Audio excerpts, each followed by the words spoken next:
In this final episode of Season 2, we continue working our way through the biggest questions that were covered this season in trying to determine who was Lee Harvey Oswald really. We'll pick up where we left off last time and look at issues 8 through 13 in Part 2 of Solving JFK Season 2 Conclusions. In Dallas, Texas, 3 shots were fired at President Kennedy's motorcade in downtown Dallas. The first reports say that President Kennedy has been seriously wounded by this shooting. The flash, apparently official, President Kennedy died at 1 p.m. Central Standard Time.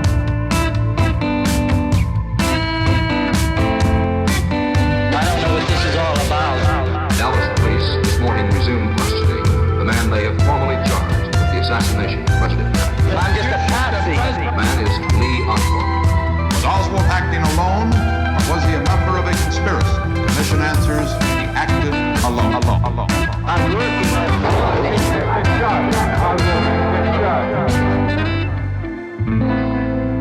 I'm just a patsy. This is Solving JFK.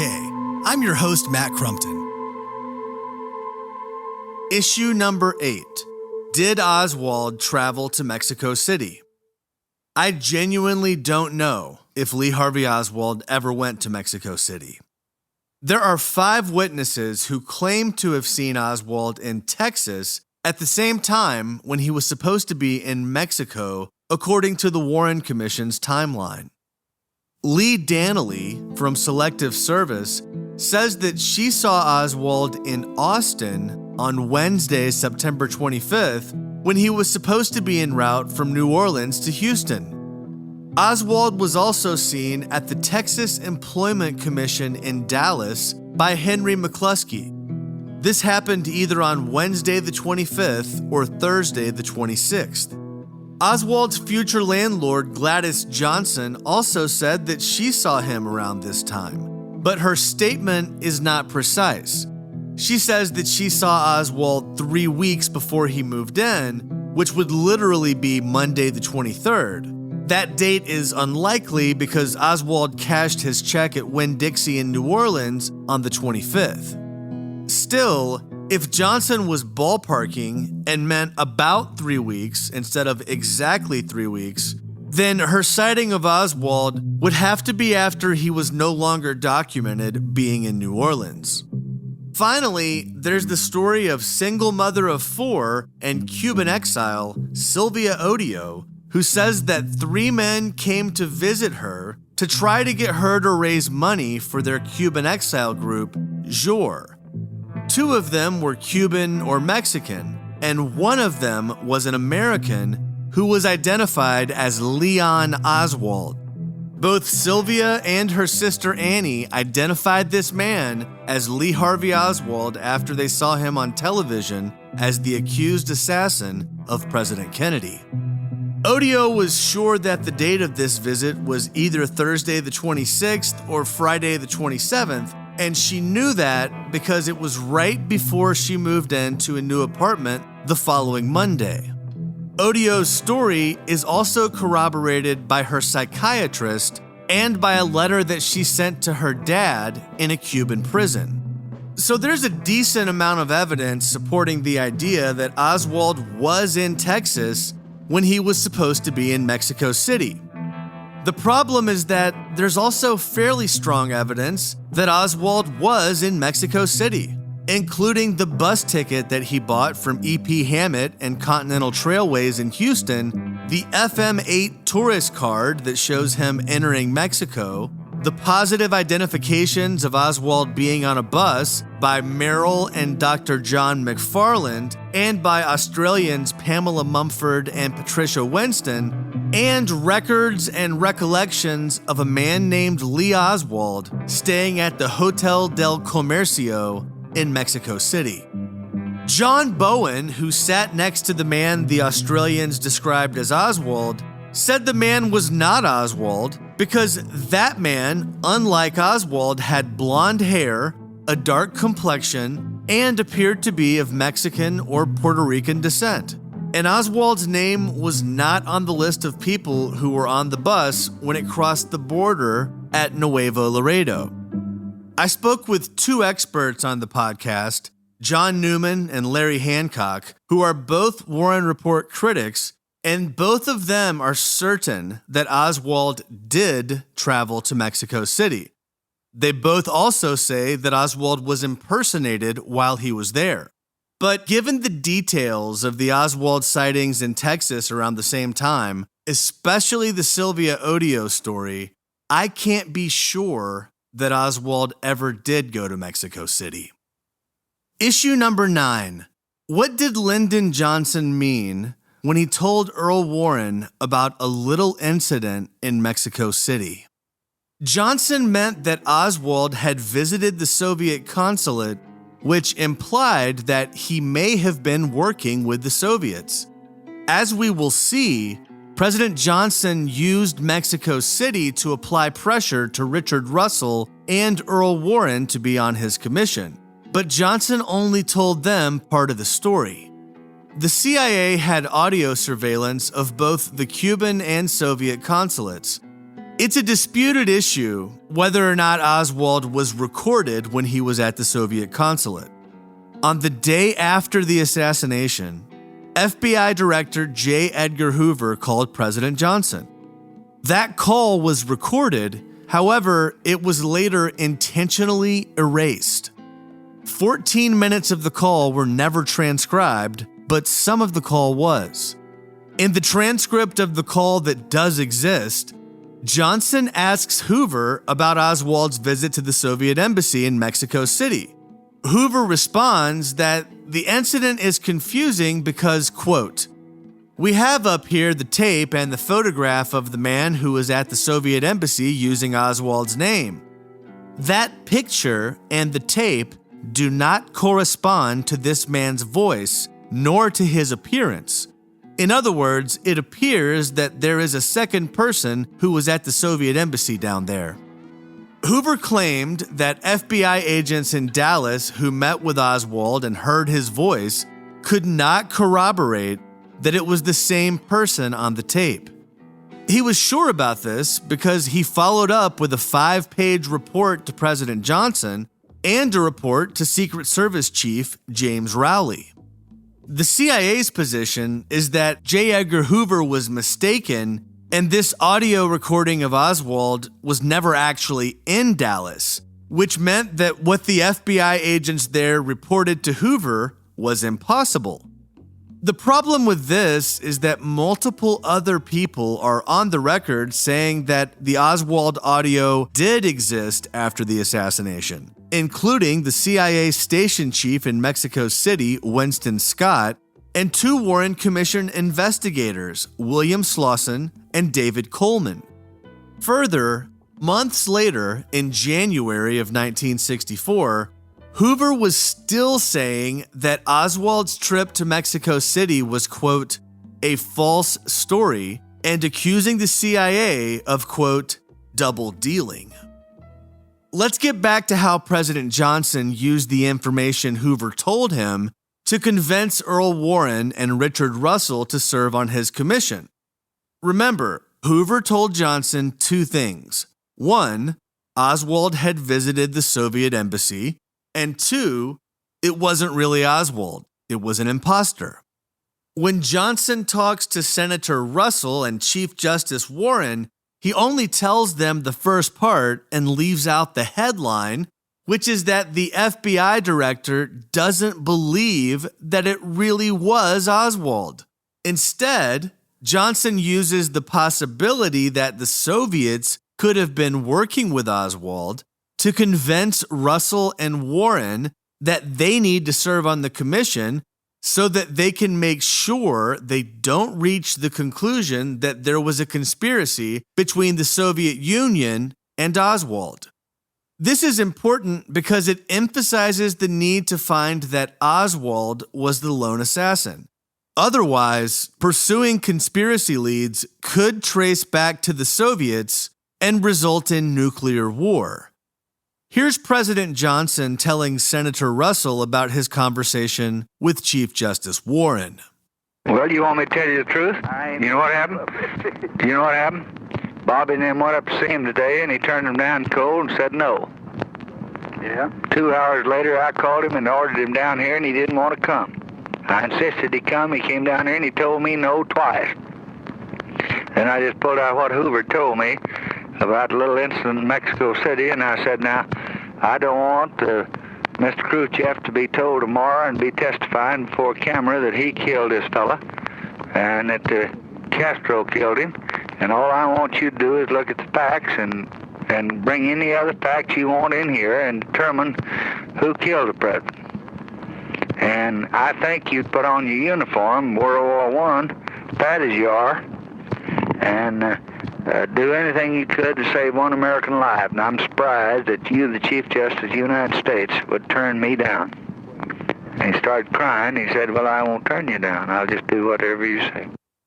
In summary, Lyndon Johnson lied to Richard Russell and Earl Warren by omitting the material fact that Hoover said Oswald was impersonated at the Soviet consulate. We'll leave the questions about why Johnson would do this for next season. Issue number 10. What was the role of Ruth and Michael Paine as it relates to Oswald? There's no hard proof that either of the Paines were intelligence agents or assets. Still, I find the totality of the activities and connections of Ruth and Michael Paine to be suspicious. We covered the Paines in several episodes this season and summarized much of the information related to them in episode 57. The highlights of the reasons that people have suspicions about the Paines are as follows. First, there's Ruth's pursuit of a relationship with Marina. Ruth initiated all of the early contacts. She even invited Marina and her 2-year-old daughter to move in with her after only knowing her for about a month. She took Marina to New Orleans when she moved back in with Lee, and then came to pick her up to return her to Texas when she moved in with Ruth. Second, the fact that Marina was living with Ruth meant that the extra belongings that the Oswalds had would be stored in Ruth Paine's garage. Ultimately, the following items were found in the Paine garage that were attributed to Oswald: the blanket that police said had the imprint of the rifle, the backyard photo of Oswald with the rifle and the pistol, the photos of General Walker's house, and the Imperial reflex camera allegedly used to take the backyard photos and the pictures of Walker's house. On top of those items in the garage, Ruth also found a book that she turned over to the Secret Service that had an incriminating note that Oswald allegedly wrote to Marina after the General Walker shooting. Third, Ruth's typewriter was used to type the incendiary letter that Oswald supposedly wrote to the Soviet embassy that seems to confirm his Mexico City trip and imply that he's working with the Soviets. The FBI was not able to find any other documents that had been created using that typewriter. Fourth, Ruth is the one who got Lee the job at the school book depository building. He was offered a higher paying job as a baggage handler for an airline, but it appears from the record that Ruth did not pass on the message about the job to Oswald, even though this other job paid 30% more and was a permanent job, unlike Oswald's seasonal job at the book depository. Fifth, the Paines had an abnormal amount of connections to the CIA. Ruth's father worked for USAID, which was a CIA cutout. Her brother-in-law also worked at USAID. Her sister was an employee of the CIA. Michael Paine's stepdad was the inventor of Bell Helicopter, a large military contractor that would go on to supply helicopters for the Vietnam War. Michael's mom's close friend, Mary Bancroft, was a former mistress and lifelong friend of Allen Dulles, and the father of a character witness for the Paines, Frederick Osborne Jr., was Allen Dulles' close friend when they were at Princeton together. Sixth, the Paines were Quakers, a religion that regularly worked with intelligence agencies after World War I. In fact, the practice of Quakers working with intelligence was so common by 1960 that all Quaker and Unitarian welfare agencies were placed under suspicion by the KGB. Seventh, about 30 minutes after the assassination, there is a potentially incriminating phone call between Michael's employer at Bell Helicopter and the Paine residence, where Michael allegedly says that Oswald killed the president, but he wasn't responsible. And then the male voice, which would be Michael if this is true, said, quote, "We both know who is responsible." But the statements in this story are all over the place, so take this one with a grain of salt. Eighth, on the day of the assassination, when the police arrived, Ruth told them, quote, "We've been expecting you." Ruth knew the president had been shot and that the shots may have come from the schoolbook depository, but she never articulated a reason for why she would think Oswald was the shooter at that time. Her husband, Michael, who, remember, was separated from her at the time, left his job 40 minutes away in Fort Worth and arrived at the house shortly after the police did. Michael said that he knew they would need his help as soon as he heard what happened, but it's hard to explain how he'd be able to get from Fort Worth to Irving that quickly and why he would think it was Oswald at that time. Ninth, Michael Paine is the first person to connect Oswald to the General Walker shooting, which he did on the day after the assassination in the Houston Post. 10th, Jim Garrison claimed that he subpoenaed the federal tax returns of Ruth and Michael Paine and was told that he could not access them due to national security. During that same trial, Marina said that she was told by Secret Service agents not to hang out with Ruth Paine because Paine was affiliated with the CIA. And 11th, Buddy Walther wrote that he found filing cabinets containing records that appeared to be the names and activities of Cuban sympathizers. There's also an FBI report that says that Michael Paine was at a restaurant near Southern Methodist University asking random people he didn't know what their opinions were about Cuba. I've just listed out 11 reasons why Ruth and Michael Paine are persons of interest in the assassination. The challenge is, for most of these 11 points, when you zoom in, there are possible innocent explanations. It's the combination of all of these things together that makes it look bad for the Paines. There's also this significant document that we haven't yet covered on the podcast. A letter from J. Edgar Hoover urging the Warren Commission to not disclose documents related to the Paines or the Mohrenschildts. Hoover says, quote, "I particularly desire to point out those reports and memoranda dealing with Michael and Ruth Paine and George and Jean de Mohrenschildt and the personal lives of these people. Making the contents of such documents available to the public could cause serious repercussions to the Commission." At first, it looks like Hoover is worried about the privacy of the Paines and the de Mohrenschildts.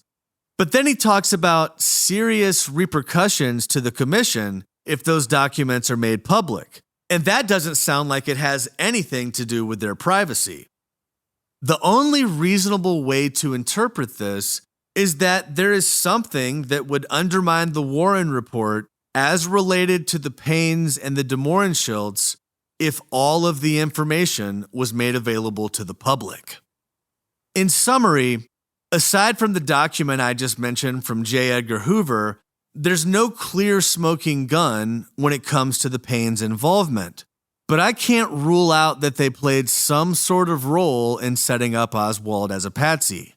For me, the Paines' role is inconclusive, leaning towards suspicious. Issue 11. Did Lee Harvey Oswald have intelligence connections? Yes, without a doubt, Oswald had intelligence connections.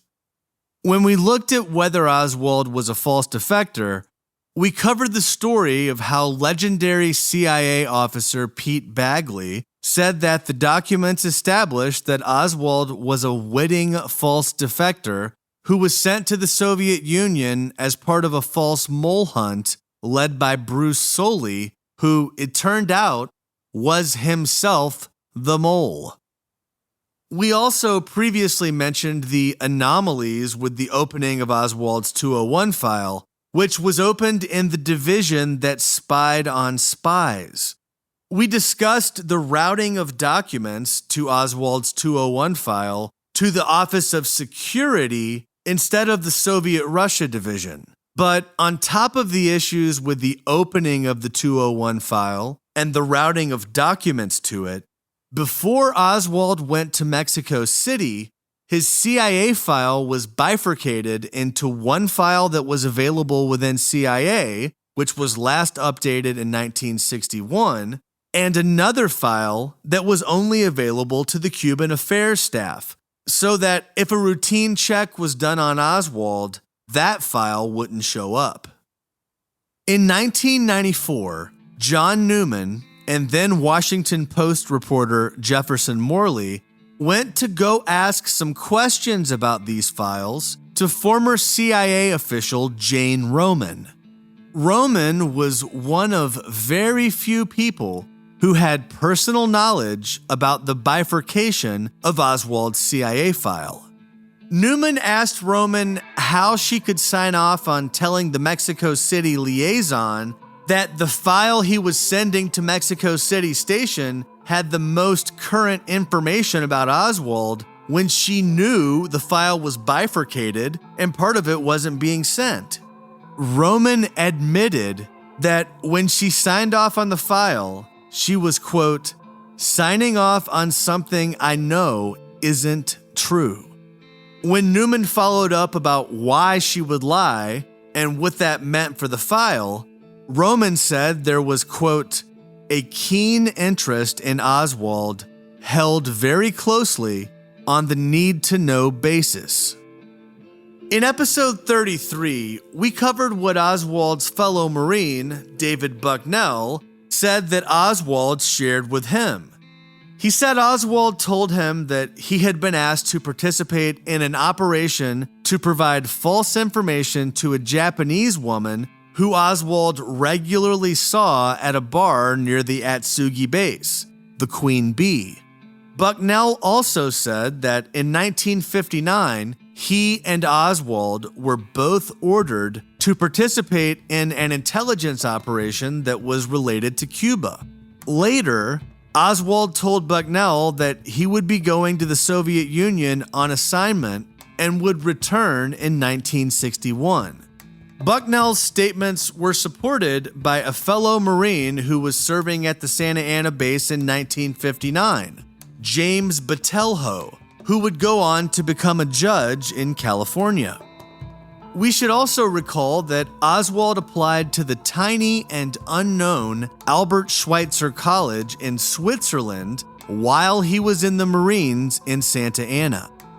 The president of the group responsible for fundraising for that college was Percival Brundage, a man the New York Times said was linked to 4 CIA front companies. So Oswald most likely gets involved with the CIA while he is in Atsugi, and then things heat up when he returns to Santa Ana.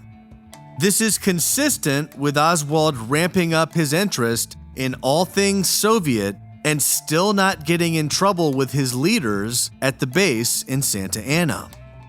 Once Oswald returned from the Soviet Union, his behavior continued to be consistent with someone who was a CIA asset. We already covered what Oswald was doing in New Orleans, but let us not forget that he was being paid $25 a day to hand out these pro-Cuba flyers.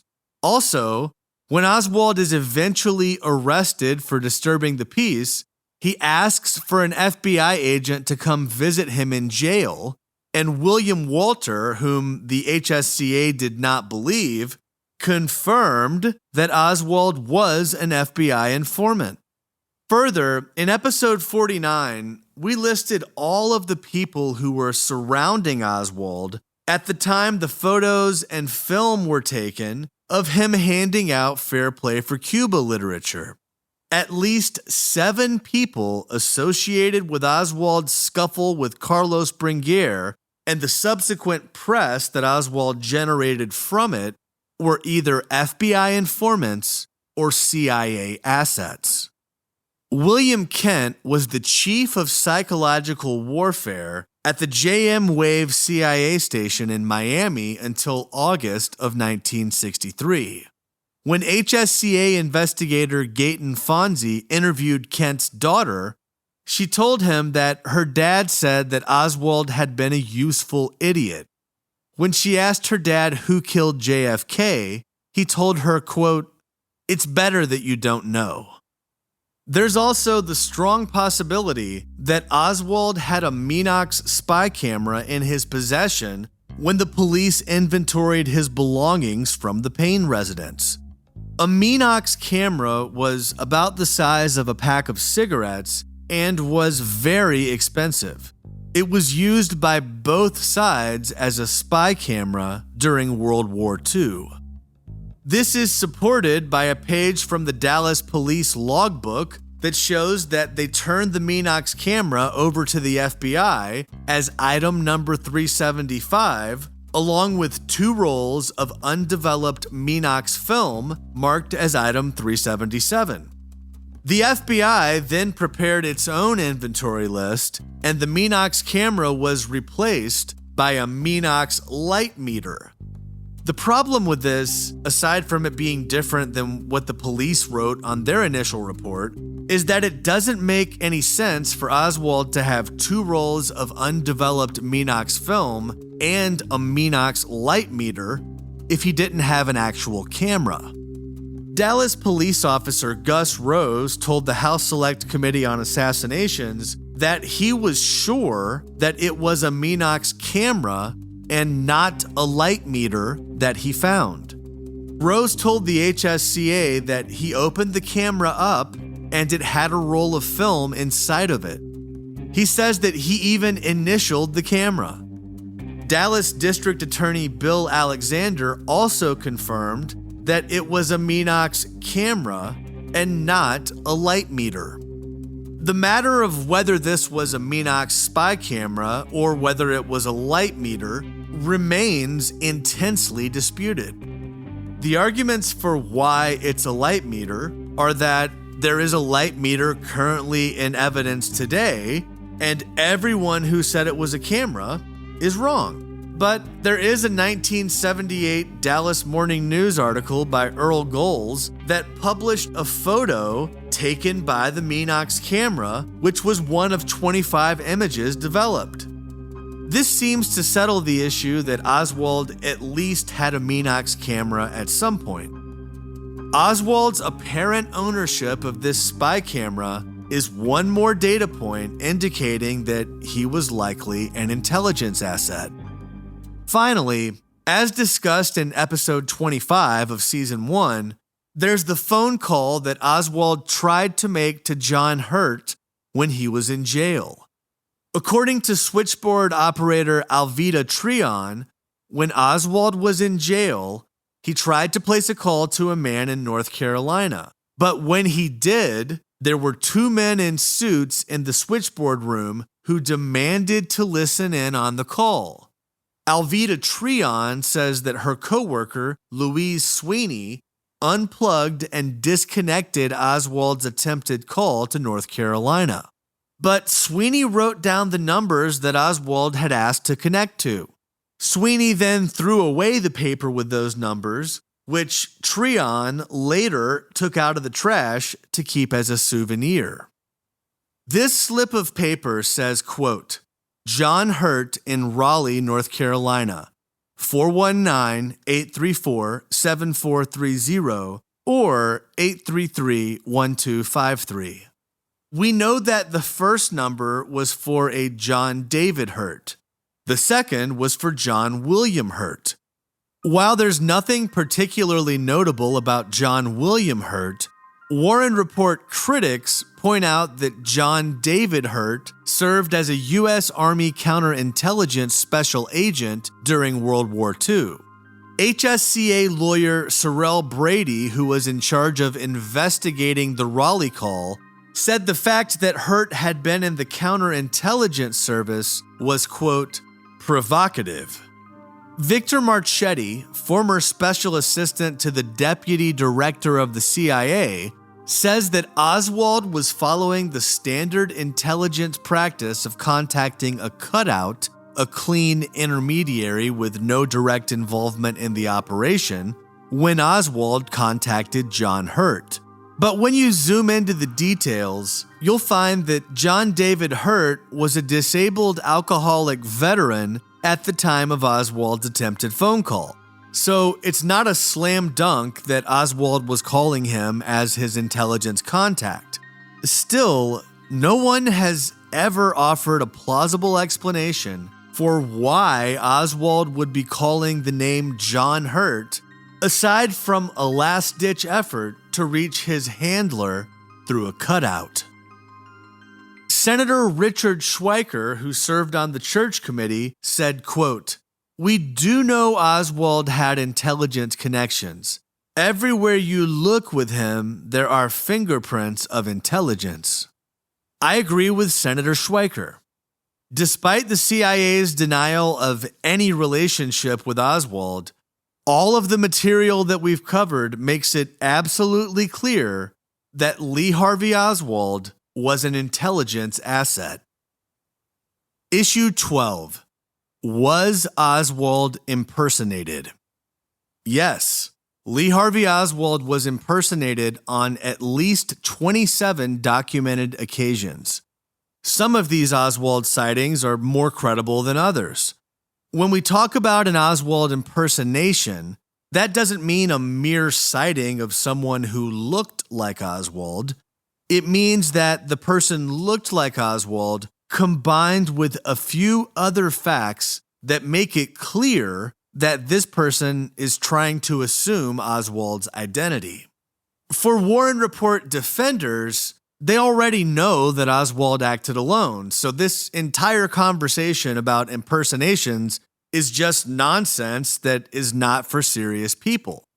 Still, almost all of the instances that I'm about to mention come from FBI reports or other official documents. If we are to thoroughly cover this case, we can't just dismiss this idea without looking at it. I'm going to go through the most compelling instances of Oswald being documented in two places at the same time. But there are many more than just the ones I'm listing. First, we have all of the evidentiary anomalies from Oswald's childhood. I'm not prepared to call these impersonations, but they are, at a minimum, unanswered questions. When Oswald was in the custody of the youth house in New York for his failure to attend school, Officer Felicia Spritzer picked up a young boy named Lee Harvey Oswald and charged him with truancy. Of course, if Oswald was already in youth house at the time, he couldn't be out wandering the streets too. When Oswald is supposed to be in New Orleans attending Beauregard Junior High School, there are 4 witnesses who say that he was also attending Stripling Junior High in Fort Worth for about 6 weeks. According to the assistant vice principal at the time, Frank Cudlady, he met the FBI at the school on the day after the assassination and gave them Oswald's files from Stripling.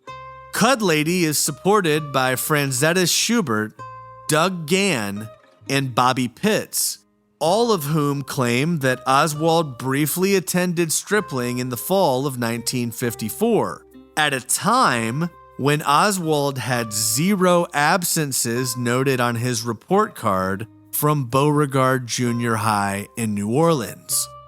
There's also the story of Palmer McBride, Oswald's co-worker at the Pfisterer Dental Lab. McBride said that he worked there with Oswald from December of 1957 until April or May of 1958. But this isn't possible because Oswald was in Japan serving in the Marines from September of 1957 through December of 1958. McBride's timeline is compelling because there are multiple other witnesses who corroborate it, including co-worker Paul Fiorello, Imelda Smith, James Vance, William Gerke, and William Wolfe. Those people tether their recollection of Oswald to events that happened around the time when McBride said he worked with Oswald. Most of those events were related to the space race between the United States and the Soviet Union. The phenomenon of Oswald being in 2 places at the same time continues when he joins the Marines. When the Warren Commission interviewed Oswald's direct superior at Keesler Air Force Base, Daniel Powers, Powers brought his travel orders documentation with him to the deposition. Powers then read into the transcript a few key identifying numbers. The 3383rd Student Squadron, course number AB27037, class 08057, and military occupational specialty 6747. But these numbers that Powers read to the commission don't match the same numbers for when Oswald was at Keesler, as shown in the Warren Commission volumes as Folsom Exhibit 1. The second potential impersonation of Oswald when he was in the Marines is when he was supposed to be in Taiwan, where he allegedly freaked out and shot into the woods while on guard duty. But there are medical records that show that Oswald was actually in Atsugi, Japan, receiving treatment for gonorrhea at the same time. When the HSCA asked the Department of Defense to clarify its position of where exactly Oswald was at this time, they said that Oswald never left for Taiwan in the first place.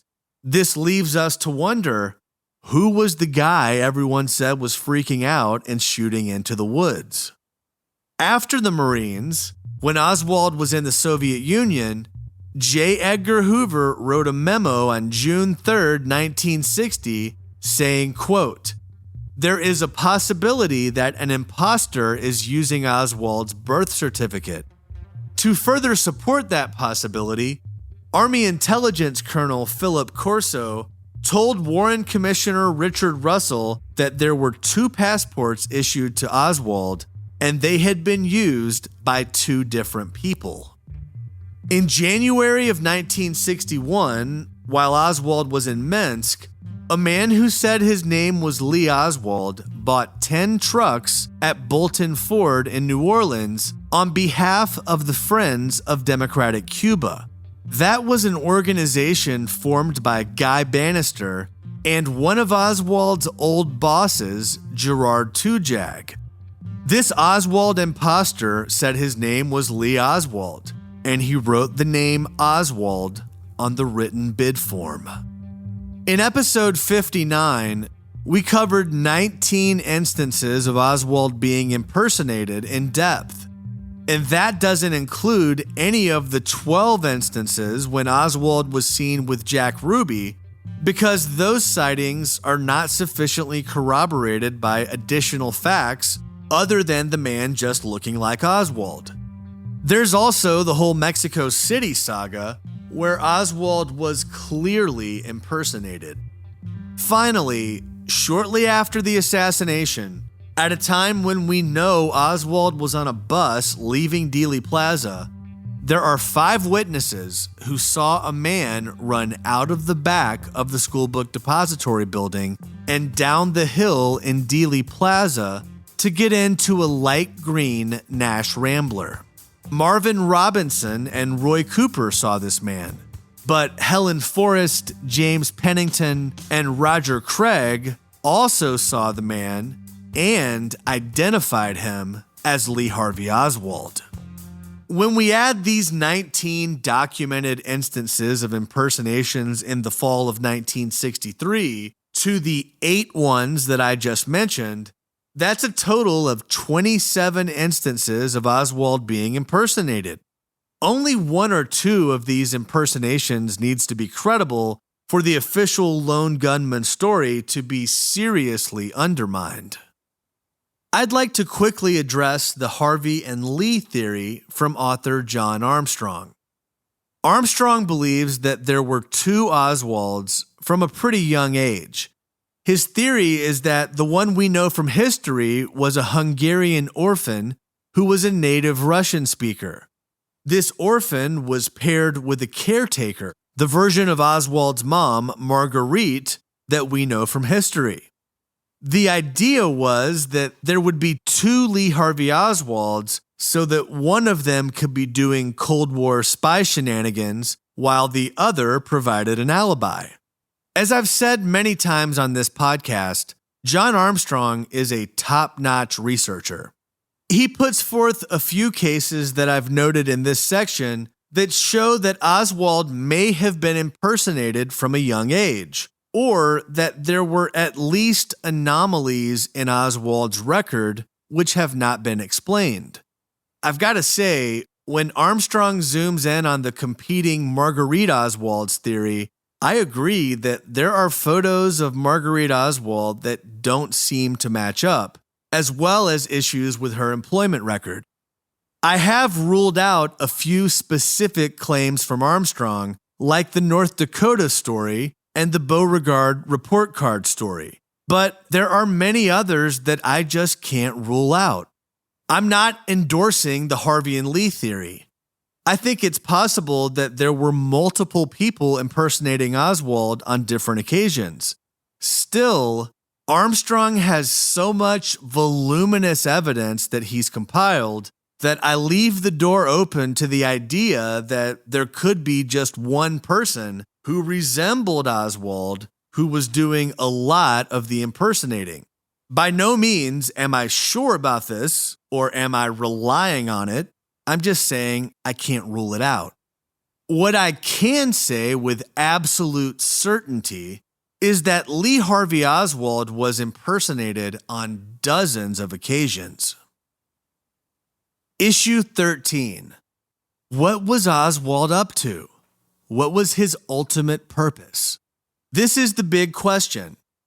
Who was Lee Harvey Oswald really? I'm giving you my best guess as to what I think was going on with Oswald here. So take this with a grain of salt because it calls for speculation, which is what I'm doing.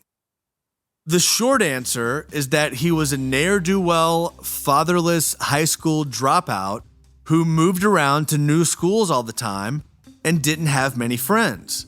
He also had an interest in Marxism that started out when he was in high school.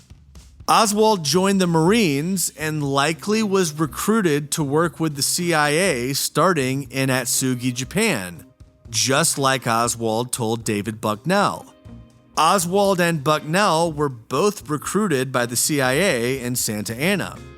It was most likely around that time that Oswald began to prepare for his mission to go to the Soviet Union. According to John Newman and CIA counterintelligence legend Pete Bagley, Oswald was sent to the USSR as part of a Soviet mole hunt as a witting false defector. When Oswald returned to the United States, he continued to be involved with intelligence agencies, as shown by his time in New Orleans working with Guy Bannister. Later, Oswald may or may not have gone to Mexico City. Either way, he was absolutely impersonated while he was there. Oswald's undeniable association with the CIA and the FBI, and all of these Oswald impersonations, combined with what we learned in season 1, makes it clear to me that Lee Harvey Oswald did not act alone to kill President Kennedy. As we discussed last season, I don't believe the evidence shows that he fired a shot at all. Oswald was a low-level intelligence asset who believed that he was being used in a high-stakes Cold War spy game. And at the end of the day, Oswald was exactly what he said he was: a patsy. This leaves us with a new question to answer, which we'll begin exploring in Season 3. If Lee Harvey Oswald didn't kill President Kennedy, then who did? If you heard anything that you believe is out of context, or if you have additional information to offer, you can let us know at solvingjfkpodcast@gmail.com. Please provide citations to the record for any fact that you're relying on. For transcripts, sources, and official podcast merchandise, visit solvingjfkpodcast.com. In Dallas, Texas, 3 shots were fired at President Kennedy's motorcade in downtown Dallas. The flash, apparently official, President Kennedy died at 1 p.m. Central Standard Time. Thanks for listening. Visit solvingjfkpodcast.com for more information. I'm getting